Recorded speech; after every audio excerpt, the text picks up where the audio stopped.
Brother framed me for sexual assault 8 years ago, now the truth comes out. A little bit about me: I was the younger of the two children. I'll tell you what happened as close to an order as I can, so you can get all the facts. Henry, my brother, was always the favorite child in the family. As a child, he never did anything wrong. When he got bad grades in school, my parents would cheer him up and help him improve them, while they would always say, "I'm so disappointed with this result," to me, even though I had done well. Or he got a new car and a big party for his high school graduation, while I got the equivalent of $500 and a pat on the back. He wasn't a bad brother, but we did our own things most of the time. I didn't complain too much, but I also felt like I needed to move out and do things on my own. I went to college in a different place for the next few years and got my MBA in 5 years. I was able to get a job in the place where I grew up. During this time, I only saw my family on their birthdays and when I went to see them for the holidays. My brother has never been the smartest person in the group. He barely made it through high school. He quit college, and my parents helped him open a small hardware store so he could get back on his feet. I was glad for him, but I had to go on with my own life. I also had a girlfriend named Jenny who was 22 and from the same city as me. I met her in college. We moved in together when we got back home. She also got a job quickly, and we started to focus on our lives and each other. During the holidays of 2006, I brought her to meet my family. They were surprisingly friendly and open to her, and I felt more loved by them than I had in the previous 22 years. During the whole party, I saw my brother looking at her, but I didn't think much of it. Since then, he's been coming over to my place too often. We used to see each other once every 3 months, but now we see each other almost every day. At that point, I had to set limits and tell him that he's welcome to come over sometimes, but I didn't want him to come over every day, especially since he came over in the evening when Jenny and I were both trying to relax after a busy day at work. My parents and I got into a big fight over that. He finally said he was sorry and that he wouldn't bother me again. Then he would only come once a month on a weekend, which was fine with me. He would try to talk to Jenny, but it never went beyond small talk, which was also fine with me. Things went on like this for a while, and then in 2009, I asked her to marry me, and we told our families. My parents were happy for me, but my brother just shook my hand and left the small party I had set up for the occasion. I didn't see him again for about 2 weeks. We got married in 2010. During that time, I noticed that my brother had A+1, and he told us that he was dating her. For this story, I'll call her Kate. I thought he might finally be able to get over his feelings for Jenny and focus on his own life. They moved quickly too and got married almost 9 months later in 2011. Our marriage was going well, and we had 2 daughters, Alice in 2011 and Sarah in 2013, but my brother's marriage didn't work out the way they had planned, and they split up in 2012. A few weeks after the divorce was finalized, Kate sent me a message saying that Henry was crazy about Jenny, and that was the main reason they broke up. I told her I was sorry and wished her well. Jenny told me that Kate was always a little cold and distant with her from the start. I chose to talk to my brother in front of the rest of my family and ask him why his obsession with my wife is ruining his life. He didn't expect the question, so he lied about everything. We got into a big fight, and in the end, I forgave my brother and told him he was no longer welcome in my house. Jenny and my parents both talked to me and helped me see that he was still family no matter what, so I chose to get along with everyone. Then it seemed like he was really trying to get better, so we went on with our lives. In 2015, I can still remember that day like it was yesterday. It was July 25th, and I had a lot of things to do. Both of our kids went to see their grandparents with my wife. I got a call from my dad after lunch. He was very angry and told me to come to their house. As soon as I walked in, I could feel a lot of stress. My wife was crying, and my parents tried to make her feel better. Some of my cousins and aunts and uncles were also there. When I asked what happened, my parents called me the saw person. I was surprised and puzzled. They said that I had seen the girl at a party I went to a few weeks ago and then told her not to tell anyone or there would be consequences. Amanda and I had been friends for a while. We went to high school together, and she was part of a larger group of friends that I sometimes hung out with. According to her, I followed her to her car after the party, which was at a club, and did it there. She showed my wife screenshots of what she said was the call and told her the whole story. My dad hit me hard, and both of my parents told me they didn't want to see my face again. Jenny was angry and said we're done. I tried to tell everyone that I hadn't done that, but they didn't listen. I was basically kicked out of their house and told that Jenny and the kids wouldn't be coming back and that my dad would bring their stuff to my apartment. When my father came, I begged and pleaded with him, but all he did was pack a few bags and tell me never to talk to them again or he would hand me over to the police. By the evening, Henry had sent the screenshots and all the information to our extended family's WhatsApp group. I was kicked out of the group by a unanimous vote. People from my friend group even called me over the next few days to tell me they were disgusted with me and never wanted to talk to me again. During that time, I was a mess. I couldn't eat, I couldn't sleep, and I couldn't even work right. Even though my boss heard the rumors, he couldn't do much until he saw that the cops were taking action against me. He told me that I should leave the company on my own to keep my record clean and that he would make sure I didn't even have to serve my notice time. I tried to argue the case, but he told me that if the police showed up, he would be kicked out anyway. He also said that because the case was so serious, I wouldn't get layoff pay, and my record would be ruined. I reluctantly agreed to what he wanted, and I left the organization a few days later. In the middle of August, when I was still sad, the court sent me 2 papers. One was a letter of disownment, and the other was a divorce petition. Even though I was pretty drunk, I went to my parents' house anyway. When my brother saw me, he beat me up and said it was good that I was kicked out of the family. By the time he was done with me, I had blood coming out of my face and could barely stand. My parents and wife stood back and watched me, but they didn't do anything. After a while, I was able to get up, but I was a mess of tears and realized I had lost everything and everyone I knew. I didn't leave my room while the divorce was going on. It worked out as well as it could. I didn't have to pay child support or alimony because I didn't have a job, and my now ex-parents said they would pay for the child. By January 2016, I was no longer married, but it was hard to put my life back together. During this time, I also wanted to talk to Amanda, but the more I thought about it, the more I realized that it would have made things worse for me because my country has laws that favor women. All it would have taken was one phone call for me to get 5 to 6 years in jail. In February 2016, I was in a serious accident that put me in the hospital for 5 weeks. The staff told me that they called my emergency number, which was still Jenny at the time, but she hung up, and no one came. After I got better, I realized I had spent a lot of my funds and needed to get back on my feet, if for no other reason than to have a roof over my head. But I realized that there wasn't anything I could do where I was. So I sold all of my furniture, paid off the rest of my rent, and chose to start over somewhere else. I moved to a city 2 hours away and tried to find a job for a while, but couldn't. I also used to drink too much, and I often thought about killing myself. Almost every time she had a bad dream, she would wake up in a cold sweat. This went on for 4 months, and then I ran into an old college friend named James. At that time, he was the quiet kid who didn't talk much to anyone. It was strange to see him again after so many years because he picked me out of the crowd and called my name. We said hello and talked for a while about what was going on in our lives. I told him that I had come to the city to look for work. He told me he had just quit his job and was going to start his own management consulting firm. He then invited me to have a drink with him later, where we talked a lot about our jobs, and he offered me a chance to work with him because he needed a couple of smart people. At this point, I thought I needed to work hard to get these thoughts out of my head, so I said yes, but I told him I wanted to meet him and his team and talk to them before we moved forward. 2 days later, he introduced me to another guy named Derek and said that for now, it would just be the three of us. I shook Derek's hand and told them I had something to say before they went any further. I then told them everything that had happened to me during that time and how I had been rejected and divorced because of it, crying in between. James and Derek told me they felt bad for me, but they also said there would be no problem if I didn't have a crime record. I told them that the cops never came to my house, which made them happy.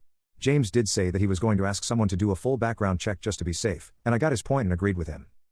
During this time, I was renting a rundown place to live in order to save money. I was patient and waited for 2 weeks, but I also looked for other jobs in case things didn't work out. James called me 2 weeks later, and we met up later that day. He told me that I don't have any SAW on my record and that I was welcome to the team. After that, I dove into my work and started going to treatment on Derek's advice. I also joined a gym and took out a lot of my anger on the punching bag. This helped me go from an average weight of 70 kilograms to a fit 98 kilograms. Derek and I became gym buddies, and since he was about Henry's age, I thought of him as an older brother.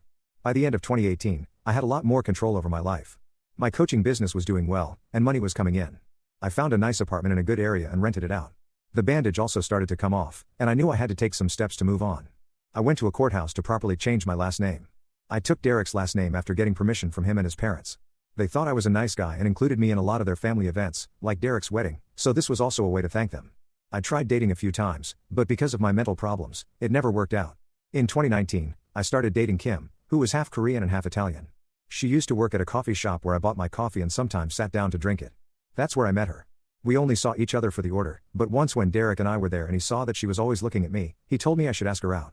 I went up to her and asked her out for drinks later that day, but I was a little nervous. We went on a nice date, and she said she hoped to see us again. I knew this date would end the same way as my other dates. I'd tell them about my past, and they'd leave. I didn't blame any of them though, but the second time I took Kim out to lunch, I chose to tell her about my past before she went any further. I did this so she could make an educated decision. It was like she was caught off guard. I told her that I would never do that to anyone and that I'm still trying to get over the fallout. I also told her that she needs to know what she's getting into before we go on any more dates. A few days later, Kim called me and said she wants to get together. We met at the coffee shop where she worked. She told me she trusts me and wants to give it a try. At this point, I was doubtful and even cried a little because I couldn't believe that my life could even start to get back to normal. We went on a few dates and had a great time together. I felt like I could finally start getting better. I took my first trip in a long time with her to Europe, and we both had a great time. When the C virus hit in 2020, we stayed in touch by phone and FaceTime. When things started to get back to normal in the second half, she asked if she could move in with me, and I said yes. She had been fired from her job at a coffee shop and was looking for work. She was a great cook, so I suggested she tried to set up a place and go into the food business. By the middle of 2021, with the help of her parents' money, she had set up a cloud kitchen that brought food to the nearby areas. Our lives were both going well. I still had a lot of emotional problems, but I no longer thought about killing myself, but I still had dreams sometimes. Kim told me in February 2023 that she was pregnant, and my feelings were all over the place.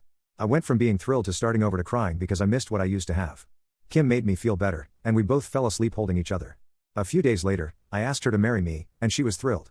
It seemed like things were finally moving in a way that would let me have some peace in my life. We were going to get married, and all the plans for my wedding in mid-June of this year were in full swing. I'm sorry this post is so long, but I wanted you to know how crazy things have been for me, so I had to tell you everything. At the end of May, I got a call from a number I don't know. When I answered, I could hear someone crying. She said, "Hi, this is Amanda." I knew that voice right away and cut the call, trying not to get angry. Kim was with me, and when she saw how sad I looked, she came over to help. I tried to hold back my tears and anger as I told her who it was. When the phone rang again, Kim picked it up and put it on speaker. The man on the other end said he was Amanda's fiancé and that she wanted to apologize for what she had said before. He got on the phone and kept saying she was sorry over and over again while she cried. All the time, Kim did most of the talking while I broke down in tears and didn't know what to do. So, Kim said they'll call back. She then called Derek, who listened patiently as Kim told him what had happened. He gave me a hug and suggested that we set up a meeting with a lawyer so that her confession could help if there were any problems in the future. I called my lawyer and told him what was going on.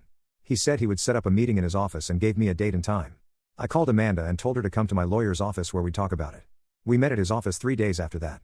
Amanda looked like she was almost dead, and her boyfriend was the only one with her. My lawyer set up a camera in the meeting room to record the whole thing. I asked him to be a mediator, and I asked Kim to come with me. We sat on opposite sides of the room, and she began to talk about what had happened back then. A lot was said and talked about, but here's the main point. Back in 2015, she was seeing my brother, but no one knew he was the one who came up with the SAW plan, and she went along with it because she loved him so much and would do anything for him. He got a new phone and stole my profile picture from my WhatsApp number back then, and they used it to make fake screenshots by talking back and forth with Amanda.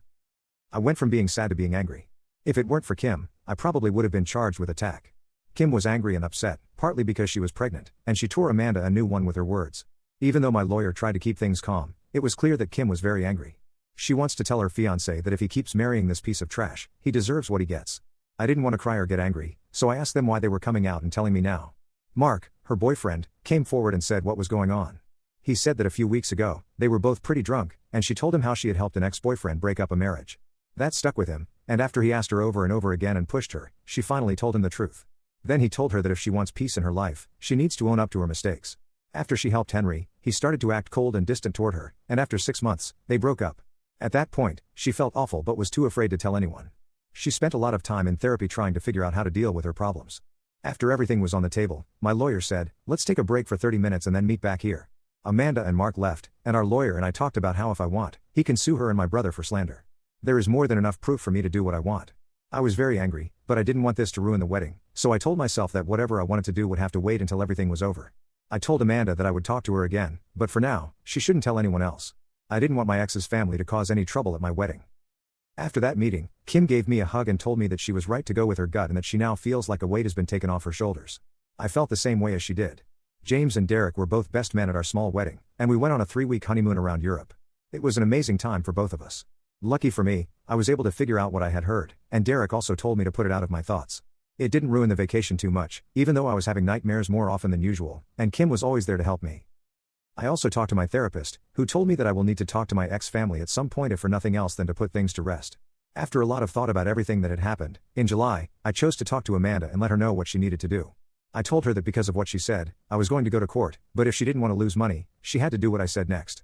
She needed to talk to Jenny alone and tell her everything she told us in the lawyer's office. She couldn't stop crying as she listened to me and told me that Mark had left her. I told her that I wish I could feel sad for her, but I don't. I then told her that karma is hard on everyone. It hit her hard, and now it's coming from my brother.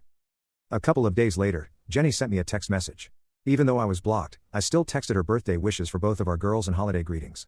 It had been 8 years since I had heard from anyone. She asked essentially if we could talk. I didn't want to talk to her by myself, so I told her I would call her in a few hours.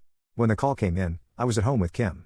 I could hear Jenny crying intensely for a while before she told me she was sorry and how bad she feels right now.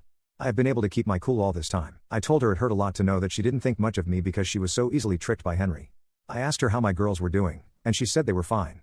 I then asked when she met Amanda, and she said it had been 2 days. It took her a long time to realize she was wrong, but once she did, she moved away from me quickly. She told my ex-parents right away, and they were just as shocked as she was. Everyone wanted to talk to me, but she said she wants to talk to me first and say she's sorry. I told her that what she did was way too bad. She told me that the golden child had been kicked out of the house. When I asked about him, I laughed a little. She told me that she married Henry a year after the divorce was final because he was the one who helped her through it, and all of a sudden, it made sense. It looks like he never got over her. She told me that she and he also have a daughter. After we talked, I pretty much told her what would happen and a specific thing I wanted. I want her to talk to all of my ex-family members so they know what a pausey is. Second, I only want to co-parent my 2 daughters, and I don't plan to get back together with her if that's not what it takes for me to have a bond with them. Third, I'll send her a text message with the date and time I want to meet my ex-parents in person. After that, I just hugged Kim. I knew she was pregnant, and her mood would have been all over the place, so I kept my feelings in check. I think she was crying for both of us, and we both fell asleep on the bed. When I woke up the next morning, my phone was off. When I turned it back on to charge, I saw that I had missed more than 50 calls and got a lot of texts. I was also added to the family group chat, in which everyone said sorry. Over the next few days, some of my friends started sending me texts in which they apologized for what had happened and how they had acted too quickly. I told the family group that since I was kicked out of the family almost 8 years ago, I was a stranger in this group and wanted to stay that way. I also told them not to add me back to this group and left the group. Whether I forgive them or not would depend on me and my schedule, not theirs. Some family members tried to shame me by sending me messages saying they were unhappy with how I reacted. I told them they couldn't judge me because they were so quick to assume what I did and to not contact me again unless I did. A few weeks later, I called Jenny and asked her to bring my girls to my house for the weekend so I could get to know them better. Kim, who is as bold and headstrong as she is, said that she also wants to meet her stepdaughters. We fought a lot most of the time. I told her that she needs to take care of herself because she was pregnant, but the Asian in her was pretty strong, so I gave in. We got together in a park. Jenny looked a little messy, but she seemed to have tried to look as good as she could at this meeting. There I saw Alice and Sarah for the first time in 8 years. They had changed so much, and the only memories I had of them were on my phone because I was pretty cut off from social media and other places. Jenny came up to me crying and tried to give me a hug, but I blocked her with both hands. I then introduced her to Kim as my wife, and she started crying uncontrollably in the park. Tim went up to her to comfort her, and we sat down nearby. I grabbed both of my daughters and yelled, "My girls." They didn't know about me until recently, and they were pretty confused because they only knew each Nuri as their father. Seeing me all of a sudden made them feel a lot of things, and they cried and talked a lot. By the end of the day, we told each other what had happened in our lives. She told me that a year later she got married to Henry. He took care of her for the first few years. After that, things settled down, but he still couldn't make his gardening business profitable, so Cavid basically forced him to close up shop. His parents were now using money from their savings to make ends meet, and even though they told him to start something new, he never did. She said that she is getting a divorce from Henry because she can't stand to see him. I told her that she can do whatever she wants and that it doesn't affect me. I told her some things about what would happen next. Basically, I wanted Alice and Sarah to join me in family therapy meetings in the future so we could all get better. They were taken from their real father, and it was time to make things right. I want to be a part of their lives. I also wanted them to spend weekends with me and Kim, but I told her that would have to wait because Kim and I are going to have a baby soon, and I want to put all of my attention on that for now. The last thing she told me was that my parents wanted to talk to me. I told her she was wrong and that they were not my parents. I still had the letter of disownment they sent with the divorce papers, but I had nothing to do with them. But both she and Kim said it would help me put an end to things with them, so I said yes and told her I'd let her know when and where I wanted to meet them. I got her a room at a hotel and told her that I wanted her to stay in this city for the night because it's Sunday and I want to spend more time with my girls. We were together again on Sunday, but this time I took them to see the sights and show them around the city. We all had a great time. Before they left, they both gave me a big hug, and I told them I'd see them next week. I told her that she doesn't have to drive the girls to the family therapy meetings because I will take care of them. My therapist gave me a good recommendation for that city, and we had a good first meeting. However, she made it clear that sooner or later they will need to know what my ex-brother did, and I told her that they will. She suggested that I write it out here and get some outside opinions on my situation as well. I can say for sure that their push might not have helped me get to where I am now, which is why I'm giving you access to this site. From here, what should I do? I'm going to talk to my ex-parents at some point, and even though I call them ex, I still care about them. I'm not sure if that makes sense. How do I deal with Henry? I don't think I ever want to see his face again, but I'm not sure if I should go after him and ruin him with a defamation suit, even though I know he has a daughter with my ex-girlfriend and that anything I do to him could affect her. I will try to answer any questions you might have.